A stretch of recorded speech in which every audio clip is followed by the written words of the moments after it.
Hi hello sister base வாங்க self declaration form fill பண்ணி பார்க்கலாம். செல்ஃப் டிக்ளரேஷன் மேலே இருக்கும், அதை கிளிக் பண்ணிக்கோங்க. அதுக்குள்ளே போனீங்கன்னா 3 ஆப்ஷன் வரும். ஒருத்தவங்க அதுக்குள்ளேயே போயிடும். நம்ம Google Croma opera mini Firefox எது இருந்தாலும் சரி அதில் ஒன்று ஓப்பன் பண்ணிக்கோங்க. மேக்ஸிமம் ஒபேராவில் ஓப்பன் பண்ணாலும் நல்லது தான். ஏன்னா ஒவ்வொருத்தர் க்ரோம்லேயும் சப்மிட் வராது. மேலே யூசர் நேம், அதாவது மேலே நம்மளுக்கு அந்த மைவி3 அப்போ ஓப்பன் பண்ணோடனேவும் நம்மளுக்கு குட் மார்னிங் குட் ஆஃப்டர்நூன் மேலே வரும். அதுக்கு கீழே இருக்குது நம்மளோட யூசர் நேமு. அதை தான் நம்ம இதில் டைப் பண்ணணும். டைப் பண்ணோடனே கீழே ஆட்டோமேட்டிக்காக நம்ம பேர் வந்துடும். வந்துச்சுன்னா இது என் பேர் சரிதா அப்படின்ற மாதிரி காட்டும். தமிழில் வருது. தமிழில் வேண்டுறவங்க தமிழில் யூஸ் பண்ணிக்கோங்க, இல்லை இங்கிலீஷில் வேணுன்றவங்க இங்கிலீஷ் சேஞ்ச் பண்ணிக்கோங்க. அதையும் நான் பின்னாடி சொல்கிறேன் எப்படி இங்கிலீஷில் செய்யணும் அப்படின்ட்டு. இங்கிலீஷில் சேஞ்ச் பண்ணுறது, தமிழில் சேஞ்ச் பண்ணுறது அப்படின்றத. அதில் டேட் ஆஃப் பர்த்து, ஜெண்டர் என்னன்றதை நம்ம மேலே டிக் பண்ணிக்கிறணும்.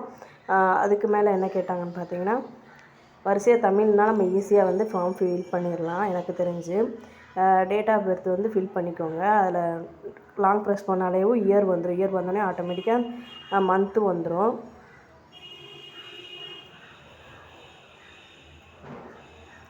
ஸோ ஓன் கண்டென்ட் போடுங்க அப்படின்னு சொன்னீங்க. கண்டிப்பாக போடுறேன். பட் ஆனால் பிரதர் அண்ட் சிஸ்டர்ஸ் ரொம்ப ஹார்ஸாக பேசாதீங்க. ஒரு மாதிரி கஷ்டமாக இருக்குது மனசுக்கேவும். நான் அது எதுக்காக அப்படி போட்டேன்னா, எல்லோரும் நம்ம சொல்கிற காட்டிலும் அவங்க தெரிஞ்சுக்கிட்டாங்கன்னா இன்னும் பெட்டராக இருக்கும். அவங்க சொல்லி புரிஞ்சுக்கிட்டாங்கன்னா அதை நான் எடிட் பண்ணி தான் போட்டேன். நான் இல்லைன்னுலாம் சொல்ல மாட்டேன். ஸோ அப்படி போடல அப்படின்னா போடாதன்னு சொல்லிட்டேங்க. ஸோ அதனால் நான் இனிமேல் அந்த மாதிரி கண்டென்ட் போடுற ஐடியா இல்லை. ஸோ எனக்கு என்ன தெரியுமோ நான் அதை போடுறேன். அடுத்து பார்த்தீங்கன்னா போஸ்ட் நம்பர் பின்கோடு நம்பர் கேட்குது. பின்கோடு நம்பர் என்னவோ உங்கள் டிஸ்ட்ரிக்டோட பின்கோடு நம்பரை போட்டுக்கோங்க. அஞ்சல் குறியீட்டுன்னு போட்டுக்கோங்க. அடுத்து எந்த மாநிலம், எந்த ஸ்டேட்டுன்னு கேட்குது. தமிழ்நாடு, மேக்ஸிமம் தமிழ்நாடு அப்படி தான் வரும். நம்மளுக்கு தமிழ்நாடுன்னு போட்டுக்கோங்க. அடுத்து டிஸ்ட்ரிக்கு, மாவட்டம் எந்த மாவட்டம்னு கேட்குது. அடுத்து அட்ரஸ் கேட்குது. உங்களோட பேங்க் டீட்டெயில் எல்லாமே ஃபில் பண்ணிக்கோங்க.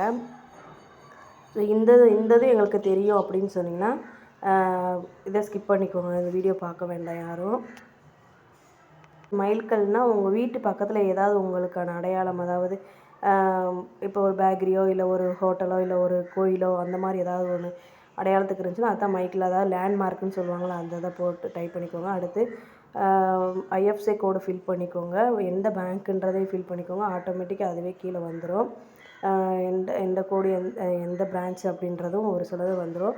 அக்கௌண்ட் நம்பரை கரெக்டாக பார்த்து செக் பண்ணி போடுங்க.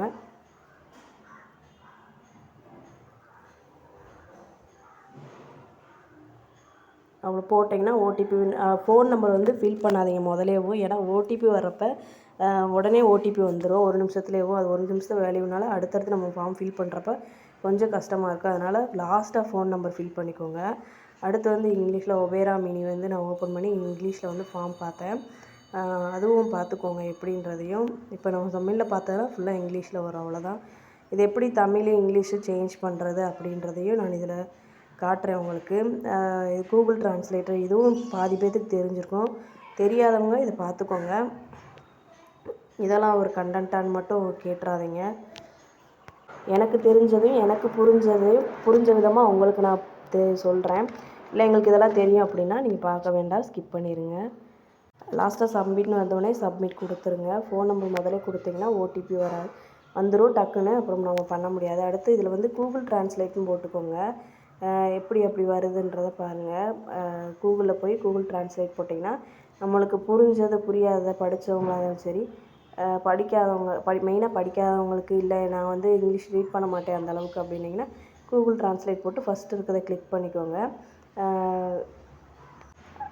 மொழி மாற்று அப்படின்னு போட்டு கூட தமிழில் டைப் பண்ணு. தமிழில் கீபோர்டு இருந்துச்சுன்னா தமிழில் மாற்றிக்கோங்க கீபோர்டை. இல்லை தமிழில் கீபோர்டு எப்படி மாற்றுறதுனாலும் சரி நான் சொல்கிறேன். இப்போ நான் கூகுள் டிரான்ஸ்லேட்டில் தான் மொழி மாற்றில் போய் கூகுள் மொழி மாற்றில் போய் நான் போய் மதர்னு அடிச்சிருக்கேன், அம்மானு அடிச்சிருக்கேன். ஸோ அது கீழே கீழே நம்மளுக்கு மாற்றி கொடுத்துரும். அவ்வளோதான். இப்படி இது இல்லாட்டி கூகுள் க்ரோமில் போயிட்டு நீங்கள் போய் சைடில் ஆப்ஷன் கிளிக் பண்ணிங்கன்னா எனக்கு ஆட்டோமேட்டிக்காக நம்ம ஓப்பன் பண்ணுறப்ப தமிழில் வேணும். இது வெப்பேஜ் ஓப்பன் பண்ணி பார்க்குறது. அதாவது ஒரு பேஜே எனக்கு தமிழில் வேணும் அப்படின்னாலும் இப்போ நம்ம டிரான்ஸ்லேட் பண்ணோம்ல அதுக்கு பக்கத்தில் இமேஜஸ்ன்னு இருக்கும். அந்த இமேஜை நம்ம போய் கிளிக் பண்ணி நம்மளுக்கு எது இங்கிலீஷில் இருக்கோ அது தமிழில் நம்ம எடுத்துகிட்டு இதில் கொடுத்தோம்னா தமிழ் கிளிக் பண்ணி தமிழ் டெரெக்டாக லாங்குவேஜ் பக்கத்தில் தமிழா இங்கிலீஷான்னு கேட்கும். நம்மளுக்கு எந்த லாங்குவேஜ் வேணுமோ அதில் நம்மளுக்கு அந்த பேஜவே அப்படியேவும் ட்ரான்ஸ்லேட் பண்ணி தமிழில் இருக்குது, இப்போ இங்கிலீஷில் ட்ரான்ஸ்லேட் பண்ணுது.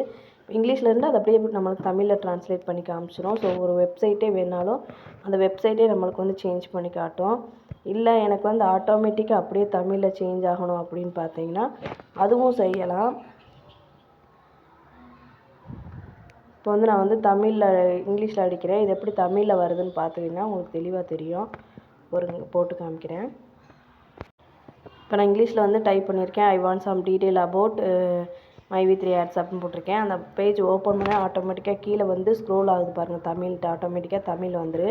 இது எப்படி வருது அப்படின்னு பார்த்தீங்கன்னா கூகுள் குரோமில் போயிட்டு நம்ம சைடில் ஒரு ஆப்ஷன் இருக்கும்.